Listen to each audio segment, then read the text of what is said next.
Iran বলছে ড্রোনটি real টাইমে ছবি ও গোয়েন্দা তথ্য পাঠিয়েছে কমান্ড সেন্টারে, অর্থাৎ আমেরিকার বিশাল রণতরীর প্রতিটি নড়াচড়া ছিল ইরানের চোখের সামনে। এটি প্রমাণ করে দেয় ইরান সামরিকভাবে কতটা শক্তিশালী। ভয়ে কুপকাত হয়ে আমেরিকা বলছে উত্তেজনা বাড়ানোর ইচ্ছে নেই, আত্মরক্ষার জন্য ইরানি ড্রোনকে লক্ষ্যবস্তু করেছে তারা।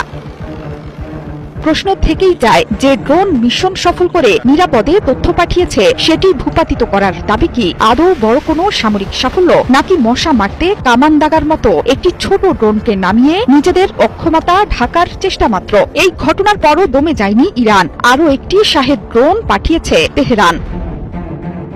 এই ঘটনার পেছনে রয়েছে বড় প্রেক্ষাপট। পশ্চিম এশিয়া জুড়ে মার্কিন সামরিক উপস্থিতি বাড়ছে। ইরানের বিরুদ্ধে বারবার হুমকি দিচ্ছেন মার্কিন প্রেসিডেন্ট ডোনাল্ড ট্রাম্প। তবে ট্রাম্পের জবাবে কঠোর অবস্থানে তেহরান। ইরানের সর্বোচ্চ নেতা আয়াতুল্লাহ আলী খামেনি স্পষ্ট ভাষায় সতর্ক করেছেন, যুক্তরাষ্ট্র যদি যুদ্ধ শুরু করে তা আর দ্বিপাক্ষিক থাকবে না, পুরো মধ্যপ্রাচ্যই জ্বলে উঠবে। ইরানের শীর্ষ জেনারেলও হুঁশিয়ারি দিয়েছেন, ইরানের গায়ে সামান্য টোকা লাগলেও ছাড়খাড় হবে গোটা আমেরিকা, কেঁপে উঠবে আমেরিকার প্রতি ইঞ্চি মাটি।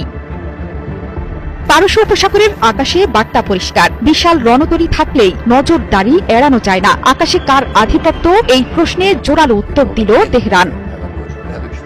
শাহেদ ১৩৯ কোনো সাধারণ নজরদারি যন্ত্র নয়, এটি মধ্যপ্রাচ্যের সবচেয়ে নির্ভরযোগ্য সামরিক ড্রোনগুলোর একটি। একটানা প্রায় ২৪ ঘন্টা আকাশে থাকতে সক্ষম এই ড্রোন রিয়েল টাইমে পাঠাতে পারে ছবি, ভিডিও ও গোয়েন্দা তথ্য। ড্রোন যুদ্ধ মানেই শক্তির হিসাব বদলে যাওয়া। একটি ছোট ড্রোন বিশাল